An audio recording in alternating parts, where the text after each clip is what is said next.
Hello 10th class. बेटा आज आपकी मैथ्स की वर्कशीट नंबर 35 का टॉपिक है ट्रिग्नोमेट्रिक आइडेंटिटीज़ पार्ट 1। ट्रिग्नोमेट्री में हम कई आइडेंटिटीज़ पढ़ेंगे। आज हम फर्स्ट आइडेंटिटी की बात करेंगे जो कि है sine square theta plus cos square theta equal to 1। देखिए आपकी यहाँ पर आइडेंटिटी मैंशनड है। आइडेंटिटी होती क्या है पहले ज़रा ये एक रिकॉल करते हैं। आप सब ने आइडेंटिटीज़ मैथ्स में पहले भी पढ़ी हुई है, आप 6th क्लास से पढ़ते आ रहे हैं ये आइडेंटिटीज़ अलजेब्रा में। याद करिए a plus b whole square क्या होता है, ये एक आइडेंटिटी है, होता है a square plus 2ab plus b square, ठीक है ना। ऐसे ही a minus b whole square भी एक आइडेंटिटी है which is equal to A square minus 2ab plus b square. ऐसे ही आपने और भी आइडेंटिटीज़ पढ़ी हुई हैं, for example a square minus B square, for example x plus A into x plus B. ये सब आइडेंटिटीज़ हैं। आइडेंटिटीज़ बेसिकली एक ऐसी इक्वेशन होती है जो किसी भी वैल्यू, किसी भी एंगल, किसी भी सिचुएशन में ट्रू होती है। ट्रू का मतलब उसकी लेफ़्ट हैंड साइड और उसकी राइट हैंड साइड हमेशा इक्वल होगी, चाहे आप वहाँ पर कोई भी वैल्यू पुट कर लें, कभी भी चेंज नहीं होगा। आज जो हम ट्रिग्नोमेट्री के अंदर आइडेंटिटी पढ़ेंगे वो है sine square theta plus cos square theta equal to 1। Theta means angle. आप यहाँ पर थीटा की कोई मर्जी वैल्यू ले लीजिए, you can take 0 degree, 30 degree, any degree, कुछ भी आप वैल्यू डालेंगे तो जब साइन स्क्वायर वो वाली वैल्यू आएगी प्लस कॉस स्क्वायर वही वाली वैल्यू आएगी, तो इनको सॉल्व करके आंसर हमेशा 1 आएगा। ये हमारी फर्स्ट आइडेंटिटी है। आइए इस आइडेंटिटी को थोड़ा और अच्छे से जानें, प्रैक्टिस करें और समझें। आपने अभी तक ट्रिग्नोमेट्री के अंदर जो भी चीज़ें पढ़ी हैं वो सब याद है ना। चलिए थोड़ा सा रिकॉल करते हैं। आपको यहाँ पर कुछ रिकॉल करने के लिए कहा गया है। फर्स्ट क्वेश्चन देखिए, sine 30 degree plus cos 30 degree minus sine 60 degree plus cos 60 degree. ये सारी वैल्यूज़ आपको याद है। साइन 30 क्या होता है, yes it's 1/2। Cos 30 degree √3/2, sine 60 degree √3/2 and cos 60 degree again 1/2। चलिए इन्हें यहाँ पर हम सॉल्व करके देखते हैं। जब हम साइन 30 की वैल्यू डालेंगे, कॉस 30 की वैल्यू डालेंगे, साइन 60 की वैल्यू डालेंगे और कॉस 60 की वैल्यू डालेंगे तो हमारे पास एक ये एक्सप्रेशन आ जाएगा। सॉल्व करने पर या ब्रैकेट हटाने पर माइनस का इफेक्ट सेकंड ब्रैकेट पे जाएगा और ये जो टर्म है पॉजिटिव जो थी वो नेगेटिव हो जाएगी और ये 1/2 भी जो पॉजिटिव था ये माइनस का 1/2 हो जाएगा।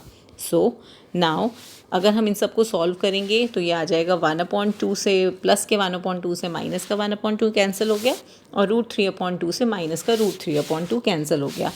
Hence the final answer is 0। Second question देखते हैं। Sine square 30 degree plus cos square 30 degree की वैल्यू क्या है। हमें मालूम है कि साइन 30 की वैल्यू 1/2 होती है और कॉस 30 की वैल्यू √3/2 होती है। तो बस हमने इसको सॉल्व करना है। 1/2 का स्क्वायर होता है 1/4, √3/2 का स्क्वायर होता है 3/4। जब हम देखें तो इन दोनों का डिनोमिनेटर सेम है तो एलसीएम लेने में तो कोई प्रॉब्लम ही नहीं है। एलसीएम 4 आएगा, न्यूमरेटर्स ऐड हो जाएंगे and the fraction will be 4/4 जो कि 1 के इक्वल होता है। So sine square 30 degree plus cos square 30 degree is equal to 1। ठीक है। Coming to the third question, अगर साइन ए की वैल्यू हाफ है और कॉस ए की वैल्यू √3/2 है तो आपको sign square A plus cos square ए निकालना है। देखो जब हम साइन ए की वैल्यू जो हमें यहाँ दे रखी है 1/2 ये पुट करेंगे और कॉस ए की वैल्यू जब √3/2 पुट करेंगे तो ये सेकंड क्वेश्चन और थर्ड क्वेश्चन बिल्कुल सेम हो गया। तो मैंने इसलिए यहाँ पर कैलकुलेशन नहीं दिखाई, आप ऊपर की तरह कैलकुलेशन करके इसका आंसर 1 आराम से निकाल सकते हो। अब ये जो हम रिकॉल कर रहे थे ये तो उस टेबल के ऊपर बेस्ड था जो हमने एंगल्स के ऊपर, वैल्यूज़ के ऊपर बेस्ड कैलकुलेशंस करनी सीखी थी ट्रिग्नोमेट्री की। हमने साइन, कॉस, टैन, कॉसेक, सेक और कॉट की 5 वैल्यूज़ पर कैलकुलेशंस करनी सीखी थी। 5 कौन कौन सी वैल्यूज़ हैं या 5 कौन कौन से एंगल्स हैं, वो हैं 0 degree, 30 degree, 45 degree, 60 degree and 90 degree. ठीक है। ये सब करने के बाद अब हम आगे बढ़ेंगे तो कुछ ऑब्जर्व करते हैं। देखिए जो आपका यहाँ पर सेकंड क्वेश्चन है उस सेकंड क्वेश्चन के अंदर साइन स्क्वायर कुछ एंगल प्लस कॉस स्क्वायर कुछ एंगल का आंसर आया 1। फिर सेकंड वन ने थर्ड क्वेश्चन के अंदर भी साइन स्क्वायर कुछ भी एंगल है प्लस कॉस स्क्वायर वही एंगल है तो उसका आंसर आया 1।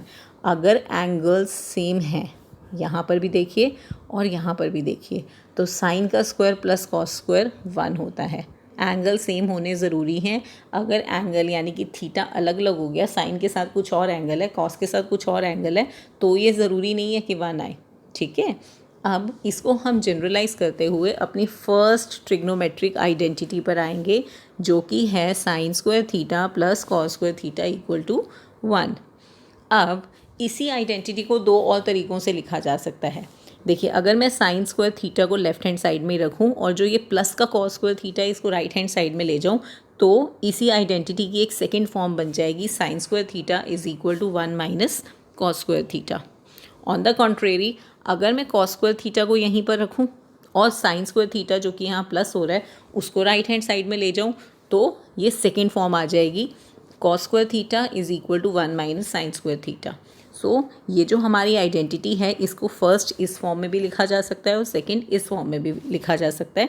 तो बेसिकली आइडेंटिटी एक है, लेकिन लिखने के 3 तरीके हमने सीखे। ठीक है, अब हम इन आइडेंटिटीज़ को यूज़ करना देखते हैं। इस आइडेंटिटी को यूज़ कैसे करेंगे वो हम देखते हैं। आपको आपकी वर्कशीट के अंदर कुछ एग्जाम्पल्स दिए गए हैं, चलिए एक एक करके वो एग्जाम्पल्स देखें। आपका फर्स्ट एग्जाम्पल है, write all the trigonometric ratios in terms of sec a. आपको एक रेशो दे दी सेक, आपको कहा है कि बाकी सारी ट्रिग्नोमेट्रिक रेशोज़ को सेक ए की टर्म्स में लिखिए। आपने टोटल अभी तक 6 ट्रिग्नोमेट्रिक रेशोज़ पढ़ी है। अभी तक क्या, टोटल 6 ही होती है ट्रिग्नोमेट्रिक रेशोज़। इनके नाम हैं साइन, क्योंकि यहाँ पर थीटा ए चल रहा है तो मैं थीटा की जगह पे ए लिखूँगी, एंगल ए चल रहा है। साइन के बाद आता है कॉस, कॉस के बाद आता है टैन, टैन के बाद आता है, चलो मैं टैन का ही रेसिप्रोकल लिख देती हूँ, cot, then sec and then cosec. ठीक है, ये हमारी 6 ट्रिग्नोमेट्रिक रेशोज़ होती हैं। सेक तो हमें ऑलरेडी दे रखा है तो मैं सेक को कट कर देती हूँ। अब हमारी बची बाकी की 5 ratios, sine, cos, tan, cot और कॉसेक। इन 5 रेशोज़ को हमने सेक की टर्म्स में लिखना है। तो ठीक है, स्टेप बाय स्टेप एक एक करके रेशो पिक करते हैं और उन्हें सेक की टर्म्स में लिखते हैं। रिकॉल करिए, जो आपने रेसिप्रोकल फॉर्मूले पढ़े हैं उसमें सेक का रेसिप्रोकल क्या होता है? सेक का रेसिप्रोकल होता है कॉस। तो हम सबसे पहले कॉस को पिक करते हैं। कॉस को जब हम लिखेंगे तो हम लिखेंगे cos a is equal to 1 upon sec a. तो ये तो हमारा एक आंसर आ गया, डन। ठीक है, हमने कॉस को सेक की टर्म्स में लिख दिया। अब इसके बाद जो हमने अभी आइडेंटिटी पढ़ी है, sine square theta plus cos square theta is equal to 1, उसको अप्लाई करते हैं। क्योंकि यहाँ पर थीटा की बात नहीं हो रही है, एंगल को ए माना जा रहा है, तो हम उस आइडेंटिटी को ए की फॉर्म में ही लिखेंगे, sine square A plus cos square A is equal to 1। अभी ऊपर हमने कॉस ए की वैल्यू लिखी थी, ठीक है, वो वैल्यू यूज़ करेंगे। लेकिन उससे पहले काम करते हैं हम, क्योंकि टारगेट अब साइन को कर रहे, तो साइन को लेफ्ट हैंड साइड में अकेला कर लेते हैं। साइन स्क्वायर ए की वैल्यू हो जाएगी 1 माइनस कॉस स्क्वायर ए। ठीक है, अभी हमने पढ़ी भी थी कि आइडेंटिटी की एक और फॉर्म होती है, हम ऐसे भी लिख सकते हैं। कॉस की वैल्यू अभी थोड़ी देर पहले हमने देखी थी कि 1 अपॉन सेक ए है, तो कॉस की जगह पे हमने लिख दिया 1 अपॉन सेक ए। ऐसा करने के बाद एलसीएम लेंगे, 1 अपॉन 1 है, डिनोमिनेटर 1 और सेक स्क्वायर है, एलसीएम लेकर हमारे पास आ जाएगा सेक स्क्वायर ए माइनस 1 अपॉन सेक स्क्वायर ए। ये तो वैल्यू आई साइन स्क्वायर ए की, हमें निकालना क्या था, साइन ए। तो साइन ए निकालने के लिए हम इसका स्क्वायर रूट लेंगे। जब हम स्क्वायर रूट लेंगे तो साइन स्क्वायर ए तो साइन ए हो जाएगा, और इसका क्या होगा, यहाँ पर लग जाएगा स्क्वायर रूट। ठीक है, अब हमारी साइन आ गई, कॉस आ गई, और सेक तो खैर हमने कैंसिल कर ही दिया। तो हमारे पास 3 रेशोज़ और बची हैं। थोड़ा साफ करके लिख लेते हैं। हम यहाँ पर लिखते हैं, अब हमारी बची हैं 3 रेशोज़। एक तो हमें टैन ए निकालना है, एक हमने कॉट ए निकालना है, और एक हमने कॉसेक ए निकालना है। ठीक है, सेक तो ऑलरेडी है, कॉस आ चुका है और साइन भी आ चुका है। देखिए हमने यहाँ पर साइन लिख लिया। अब बाकी की जो 3 रेशोज़ रह गई हैं उसमें सबसे पहले देखते हैं कि ये जो साइन है जो हमने अभी लेटेस्ट निकाला है, इसका रेसिप्रोकल होता है cosec. Cosec a is equal to 1 upon sine a. तो जो साइन ए की वैल्यू आई है उसका रेसिप्रोकेट करके हम कॉसेक की वैल्यू कह देंगे। रेसिप्रोकेट करने का मतलब क्या है, जो न्यूमरेटर है उसे डिनोमिनेटर में ले जाएंगे और जो डिनोमिनेटर है उसे न्यूमरेटर में ले जाएंगे।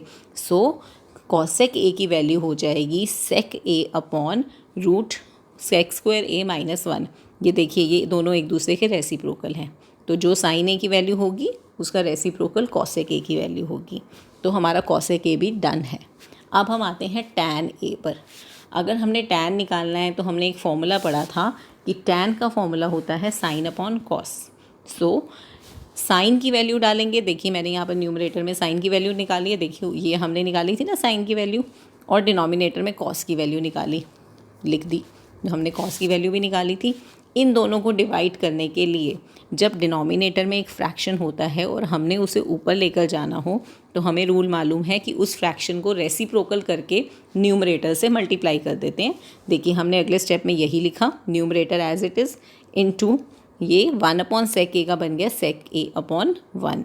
ठीक है, सॉल्व करेंगे, सेक ए से सेक ए कैंसिल, तो टैन ए की वैल्यू आ जाएगी अंडर रूट सेक स्क्वायर ए माइनस 1। अब आते हैं हमारी लास्ट रेशो यानी कॉट ए पर। कॉट किसका रेसिप्रोकल होता है? टैन का। तो जो टैन की वैल्यू आई है उसको 1 अपॉन करके लिखेंगे तो टैन की जगह क्या बन जाए? कॉट। ओके, अब ज़रा दोबारा से देखते हैं। हमें सेक ए एक रेशो दे रखी थी, ठीक है, और इस सेक ए को यूज़ करके हमने बाकी पांचों ट्रिग्नोमेट्रिक रेशोज़ निकालनी थी। हमने सबसे पहले कॉस निकाला, फिर साइन निकाला, फिर कॉसेक निकाला, फिर टैन निकाला और फिर कॉट निकाला। ये हमारी बाकी की पांचों रेशोज़ आ गई और सब सेक की टर्म्स में हैं। देखिए ये भी सेक है, यहाँ पर भी सिर्फ सेक है, यहाँ पर भी सेक है, यहाँ भी और यहाँ भी। सेक के अलावा इन सारी रेशोज़ के आंसर्स में हमने कोई और रेशो यूज़ नहीं की। बहुत सिंपल है, प्रैक्टिस करिए, बहुत मज़ा आएगा ये क्वेश्चन करने में। चलिए अगले एग्जाम्पल की तरफ बढ़ते हैं। सेकंड एग्जाम्पल में आपको दिया गया है कि अगर x की वैल्यू a साइन थीटा है और y की वैल्यू a कॉस थीटा है तो आप x square plus Y square की वैल्यू निकालिए। ये वैल्यू निकालने के लिए सिंपल है, पहले x की जगह पर x की वैल्यू डालो, y की जगह पे y की वैल्यू डालो। अब देखो क्योंकि स्क्वायर a पर भी लगेगा और साइन थीटा पर भी लगेगा तो हम a का भी स्क्वायर लिखेंगे और साइन का भी स्क्वायर लिखेंगे। इसी तरह से सेकंड ब्रैकेट में जो ये आपका स्क्वायर है ये a पर भी लगेगा और कॉस पर भी लगेगा तो हम a स्क्वायर भी लिखेंगे और कॉस स्क्वायर भी लिखेंगे। फर्स्ट टर्म में भी a स्क्वायर आ रहा है, सेकंड टर्म में भी a स्क्वायर आ रहा है। दिस इज़ कॉमन टर्म, तो इस कॉमन टर्म को हम बाहर लेकर जो कुछ भी बचेगा वो ब्रैकेट के अंदर लिख लेते हैं and the remaining terms will be sign square theta plus cos square theta. अभी अभी आपने जो आइडेंटिटी पढ़ी है उस आइडेंटिटी के according sign square theta plus cos square theta हमेशा 1 होता है, तो हमने इस ब्रैकेट की जगह पे वैल्यू डाल दी 1। A square into 1 will become a square. So आपका सेकेंड एग्जाम्पल का आंसर है ए स्क्वायर। ठीक है, एग्जाम्पल नंबर 3 पर आते हैं। एग्जाम्पल नंबर 3 में आपको कहा गया है कि अगर sine theta plus sine square theta 1 है तो cos square theta plus cos to the power 4 theta कितना होगा। ठीक है, स्टेप बाय स्टेप चलते हैं। It's a very simple question. हमें जो दे रखा है वो हमने लिख लिया, this is given to us. अब जो साइन स्क्वायर थीटा यहाँ पे प्लस हो रहा है उसको लेफ्ट हैंड साइड से राइट हैंड साइड में शिफ्ट करते हैं तो वहाँ जाके वो माइनस हो जाएगा। अब ये जो राइट हैंड साइड है 1 माइनस साइन स्क्वायर थीटा, हमने जो अभी ट्रिग्नोमेट्रिक रेशो पढ़ी है उसके according 1 minus sine square theta क्या होता है? Cos square theta. तो राइट हैंड साइड में 1 माइनस साइन स्क्वायर थीटा की जगह हम लिख सकते हैं कॉस स्क्वायर थीटा। देखिए लेफ्ट हैंड साइड सेम है, कोई चेंज नहीं है। अब हमें क्वेश्चन के अंदर देखिए एक कॉस टू द पावर 2 चाहिए था और एक कॉस की पावर 4 चाहिए था, तो कॉस की पावर 4 तक पहुंचने के लिए कॉस के स्क्वायर का स्क्वायर करते हैं। तो squaring both sides we get sine theta का स्क्वायर हो जाएगा साइन स्क्वायर थीटा और कॉस स्क्वायर थीटा का स्क्वायर हो जाएगा cos to the power 4 theta. ठीक है, अब जैसे हमने अपनी आइडेंटिटी में पढ़ा है कि साइन स्क्वायर थीटा की क्या वैल्यू होती है? 1 माइनस कॉस स्क्वायर थीटा। मैं ये वैल्यू क्यों डाल रही हूँ? क्योंकि जो हमने निकालना है वो पूरा कॉस की टर्म्स में है, यहाँ साइन का कोई स्कोप नहीं है। हमारे पास जो इस समय इक्वेशन आई है उसमें एक साइड तो कॉस आ गई लेकिन दूसरी साइड अभी भी साइन में लिखी हुई है, तो साइन को कॉस में कन्वर्ट करने के लिए मैं ये वाली आइडेंटिटी यूज़ कर रही हूँ, that sine square theta is equal to 1 minus cos square theta. तो साइन स्क्वायर थीटा की जगह 1 माइनस कॉस स्क्वायर थीटा लिखा और right hand side as it is. अब जो यहाँ पर कॉस स्क्वायर थीटा माइनस हो रहा है इसको अगर हम लेफ्ट हैंड साइड से शिफ्ट करके राइट हैंड साइड में लेकर जाएंगे तो ये प्लस हो जाएगा। सो लेफ्ट हैंड साइड में बच जाएगा 1 और राइट हैंड साइड में आ जाएगा cos square theta plus cos to the power 4 theta. Hence cos square theta plus cos to the power 4 theta is equal to 1। ठीक है, जैसे sine theta plus sine square theta 1 था वैसे cos square theta plus cos to the power 4 theta भी 1 आ गया। Okay, coming to next part, आपको इन एग्जाम्पल्स के बाद कुछ क्वेश्चंस दिए हुए हैं वर्कशीट में, इन क्वेश्चंस को भी डिस्कस करते हैं। फर्स्ट क्वेश्चन है fill in the blanks. First part में dash plus cos square theta is equal to 1 दिया हुआ है। हमने तो आइडेंटिटी अभी यही पढ़ी है, that sine square theta plus cos square theta is equal to 1। Second part 1 minus sine square theta, ये आइडेंटिटी की दूसरी फॉर्म है। We know sine 1 minus sine square theta होता है कॉस स्क्वायर थीटा। ठीक है, अब नेक्स्ट पार्ट पे आते हैं, थर्ड पार्ट पे 1 minus dash is equal to sine square theta. Again यहाँ पर भी आंसर आएगा कॉस स्क्वायर थीटा। ठीक है, ये हमारे फिल इन द ब्लैंक्स हो गई। इसके बाद हम आते हैं सेकंड क्वेश्चन पे। हमें यहाँ कुछ शो करना है, हमें शो करना है कि ये साइड इक्वल है इस साइड के। कभी भी अगर हमें शो करना हो या प्रूव करना हो तो हम एक साइड को पिक कर लेते हैं, उसके अंदर कैलकुलेशंस करनी शुरू करते हैं और सॉल्व कर करके सेकंड साइड तक पहुंचते हैं। यहाँ पर मैं लेफ़्ट हैंड साइड चूज़ कर रही हूँ। लेफ़्ट हैंड साइड है sec square x plus cos x square x.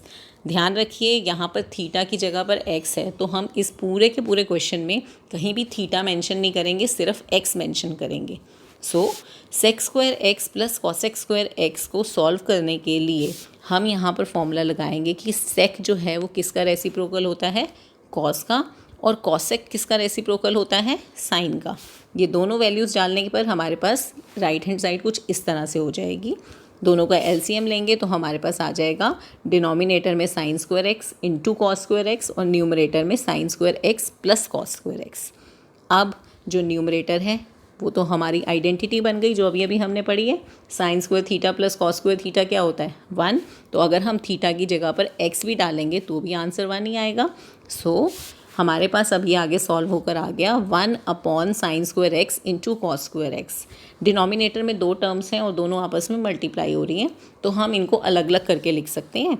हमने 1 अपॉन साइन स्क्वायर एक्स को अलग लिख दिया, into 1 upon cos square x को अलग लिख दिया। अब साइन किसका रेसिप्रोकल होता है, साइन होता है कॉसेक का रेसिप्रोकल, और कॉस किसका रेसिप्रोकल होता है, सेक का रेसिप्रोकल। ये दोनों फॉर्मूले लगाकर हम देखेंगे कि 1 अपॉन साइन स्क्वायर एक्स बन गया कॉसेक स्क्वायर एक्स और 1 अपॉन कॉस स्क्वायर एक्स बन गया सेक स्क्वायर एक्स। सो यही तो हमें चाहिए था। सी राइट हैंड साइड यही है, तो हमने लेफ्ट हैंड साइड ली। सॉल्व करते करते हम कहाँ पहुँच गए, राइट हैंड साइड में, and hence our question is proved. चलिए अगले क्वेश्चन पर आते हैं। क्वेश्चन नंबर 3 में आपको दिया हुआ है कि अगर sec square theta into 1 minus sine theta into 1 plus sine theta के इक्वल है, तो आप के की वैल्यू निकालिए। सॉल्व करके देखते हैं अब के की वैल्यू क्या आती है, कुछ नंबर्स में आती है या कुछ ट्रिग्नोमेट्रिक रेशियोज़ में आती है, जो आएगी देखा जाएगा। सॉल्व करना शुरू करते हैं। हमें क्या दिया हुआ है, हमने जो इक्वेशन दी हुई थी हमने वो एज इट इज़ लिख ली। हमने इसमें नोट किया कि ये जो ब्रैकेट के अंदर टर्म्स हैं 1 माइनस साइन थीटा और 1 प्लस साइन थीटा, ये तो कुछ a plus B into A minus B वाली फॉर्म लग रही है, तो हम वो आइडेंटिटी लगा देते हैं। a plus B into A minus B is always equal to A square minus B square. ये हमारी पुरानी आइडेंटिटी है जो हम बहुत सालों से पढ़ते आ रहे हैं। सो इसके अकॉर्डिंग इन दोनों ब्रैकेट्स को मल्टीप्लाई करके आ जाएगा 1 माइनस साइन स्क्वायर थीटा। अब जो हमने अभी ट्रिग्नोमेट्री की आइडेंटिटी पढ़ी है उसके according 1 minus sine square theta किसके इक्वल होता है, कॉस स्क्वायर थीटा के। तो 1 माइनस साइन स्क्वायर थीटा की जगह हम क्या लिखेंगे, कॉस स्क्वायर थीटा। अब कॉस और सेक एक दूसरे के रेसिप्रोकल होते हैं, है ना। मैं कॉस को 1 अपॉन सेक लिख सकती हूँ ना। तो जब sec square theta cos square theta से मल्टीप्लाई होगा तो आंसर तो 1 ही आएगा, क्योंकि दोनों एक दूसरे के रेसिप्रोकल है। अगर मैं सेक स्क्वायर थीटा को मल्टीप्लाई कर दूं 1 अपॉन सेक स्क्वायर थीटा यानी कि कॉस स्क्वायर थीटा से, तो ये तो आपस में कैंसिल ही हो जाएंगे, आंसर तो 1 ही आएगा। सो के की वैल्यू क्या आ गई, 1। देखो क्वेश्चन देखने में कितना कॉम्प्लिकेटेड था लेकिन उसका आंसर कितना सिंपल आया, है ना। अब आते हैं क्वेश्चन नंबर 4 की तरफ। Right all trigonometric ratios in terms of sine x. हमने इसी वर्कशीट में एक एग्जाम्पल पढ़ा है जहाँ पर सारी ट्रिग्नोमेट्रिक रेशियोज़ को हमने सेक की टर्म्स में लिखा था। अब सेक की जगह हमने लेना है साइन। फिर से वही चीज़ है, हमारे पास टोटल 6 ट्रिग्नोमेट्रिक रेशियोज़ होती हैं, sine theta, cos theta, tan theta, और कौन सी होती है, cosec theta, sec theta and cot theta. इन 6 रेशियोज़ में हमको सारी रेशोज साइन की टर्म्स में लिखनी है। तो साइन तो अपने आप में कट गया, साइन को तो हम साइन की टर्म्स में लिखेंगे नहीं। अब हमारे पास ये बाकी की 5 रेशोज़ बचती हैं जिसको हमने साइन की टर्म्स में लिखना है। तो स्टार्ट यहीं से करते हैं। सबसे पहले लेते हैं कॉसेक थीटा। मैंने क्यों कॉसेक थीटा लिया? क्योंकि कॉसेक साइन का रेसिप्रोकल होता है। तो सीधा सीधा लिख देंगे कॉसेक थीटा या cosec x is equal to 1/sin x। हमारे क्वेश्चन में थीटा की जगह एक्स है तो हमने पूरा क्वेश्चन एक्स की टर्म्स में लिखना है। So cosec x is equal to 1/sin x। First thing is done, first ratio is done. अब हम आते हैं अपनी आइडेंटिटी के ऊपर। हमें मालूम है sine square theta plus cos square theta 1 होता है। अकॉर्डिंगली हम लिख सकते हैं sine cos square x is equal to 1 minus sine square x. ठीक है ना? पर हमें वैल्यू किसकी निकालनी है? कॉस के स्क्वायर की या कॉस की? हमें निकालनी है कॉस की वैल्यू। तो ये स्क्वायर हटाना पड़ेगा। जब हम इसका स्क्वायर रूट लेंगे तो हमारे पास आ जाएगा cos x is equal to under the root 1 minus sine square x. तो ये हमारी सेकेंड वैल्यू आ गई। ठीक है, साइन तो हमने निकालना नहीं था, कॉसेक निकल गया, कॉस निकल गया। अब हम आते हैं कॉस के रेसिप्रोकल पे। कॉस का रेसिप्रोकल होता है सेक। तो हम लिखेंगे कि सेक तो 1/cos x होता है। तो जो कॉस की वैल्यू आई है उसको 1 करके लिखेंगे तो हमारे पास सेक की वैल्यू आ जाएगी। चलिए, एक और रेशो मिल गई। अब हम आते हैं टैन थीटा पे। टैन थीटा होता है sine theta upon cos theta. तो यहाँ पर हमने लिखा tan x is equal to sine x upon cos x. Sine x तो हमने लेना ही लेना है, ठीक है, उसको तो हम चेंज करेंगे नहीं। कॉस की वैल्यू हमने अभी अभी निकाली थी 1 under the root 1 minus sine square x. तो ये साइन की जगह पे साइन रहने देंगे, कॉस की जगह पे ये वैल्यू डाल के हमारे पास टैन का भी आंसर आ गया। अब आते हैं कॉट के ऊपर। जब हमारा ये टैन हो गया तो टैन का रेसिप्रोकल होता है कॉट थीटा। तो जो टैन की वैल्यू आई है उसको रेसिप्रोकेट करेंगे। ये जो न्यूमरेटर था, जो डिनोमिनेटर था वो न्यूमरेटर बन गया और जो न्यूमरेटर था वो डिनोमिनेटर बन गया। इस तरह से टैन का रेसिप्रोकल हो जाएगा कॉट। ठीक है, तो हमने देखिए 5 वैल्यूज़ पूरी निकाल ली। साइन तो हमें ऑलरेडी दे रखा था, ठीक है, ये जो साइन हमें दे रखा था उसके बाद ये हमारी फर्स्ट वैल्यू आई, ये सेकंड, ये थर्ड, ये फोर्थ और ये फिफ्थ। और इन 5 रेशोज़ में हमने आंसर सिर्फ और सिर्फ साइन एक्स की टर्म्स में लिखे हैं। ये देखिए, sine sine sine sine and sine. Sine के अलावा कोई और रेशो नहीं आ रही। सो हमने सारी ट्रिग्नोमेट्रिक रेशोज़ को साइन एक्स की टर्म्स में लिख दिया। सिंपल है। एक रेसिप्रोकल फॉर्मूले हमने यूज़ किए हैं और एक जो आज हमने आइडेंटिटी सीखी है वो यूज़ की है। इन सभी क्वेश्चंस को प्रैक्टिस करिए, लिख कर देखिए, क्योंकि मैथ्स में आप जितना ज़्यादा लिखेंगे, जितनी ज़्यादा प्रैक्टिस करेंगे, उतनी ही मैथ्स से आपको अच्छी लगेगी, आसान लगेगी और आप एंजॉय करेंगे। All the very best.